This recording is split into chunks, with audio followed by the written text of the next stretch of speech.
One other thing I want to talk about that kind of just stays on the not concerning track necessarily, but you watch Kyle Schwarber go out last week and hit 4 home runs in a game, and it's like I've never seen anything like this in my life. It hasn't been good since then at all.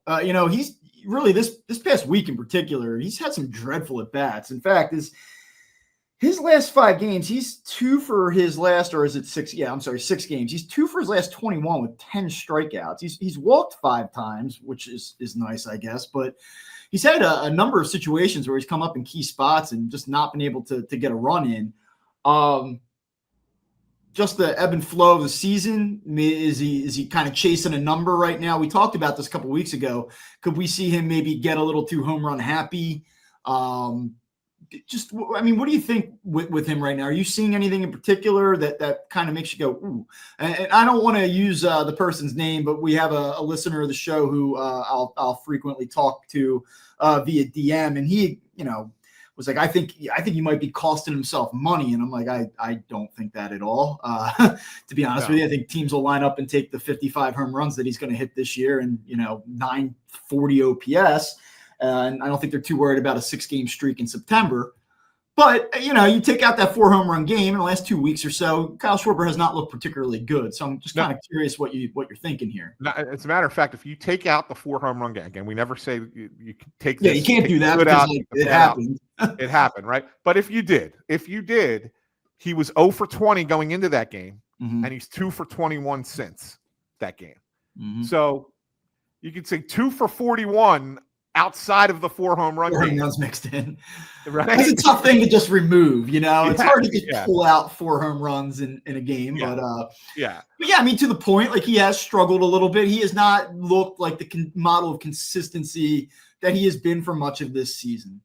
Yeah, and the funny thing was that I'm not sure if it was the game before, or it might have been 2 games before the 4 homer game. We were in New York, and he came into how he gets sometimes when he's going through it, and he goes and spends like 45 minutes to an hour after the game in the clubhouse.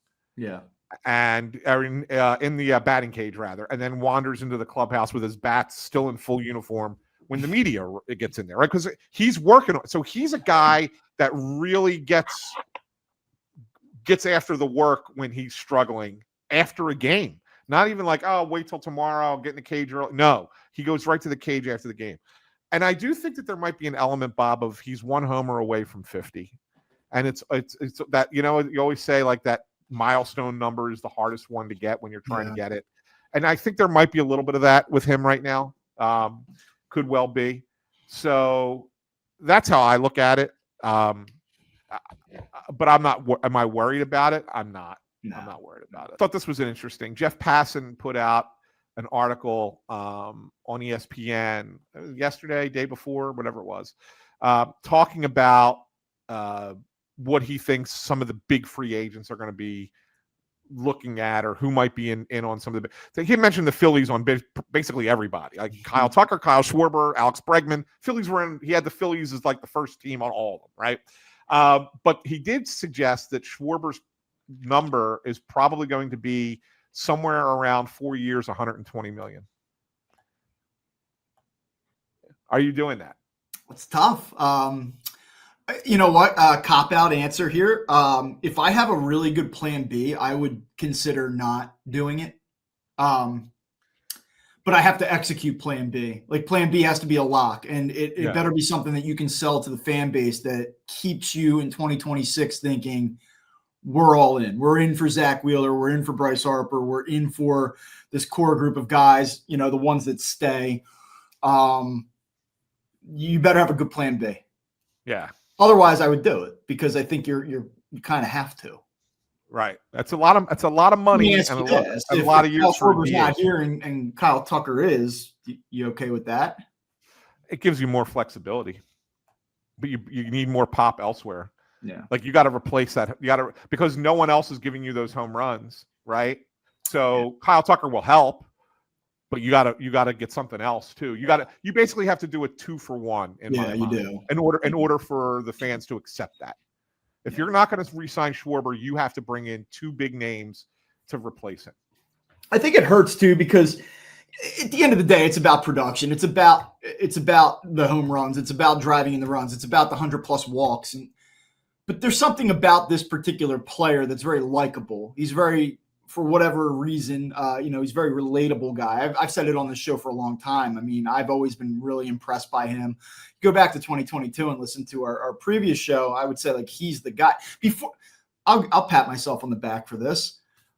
Before he became like the leader of the Phillies and everyone kind of talked about that, I said in 22, I was like, that's the guy. Like, that's the guy they're feeding off of. He's the reason that in 22 in September, when they were playing like shit, they were able to stabilize and get it together. And he said, we're not doing this.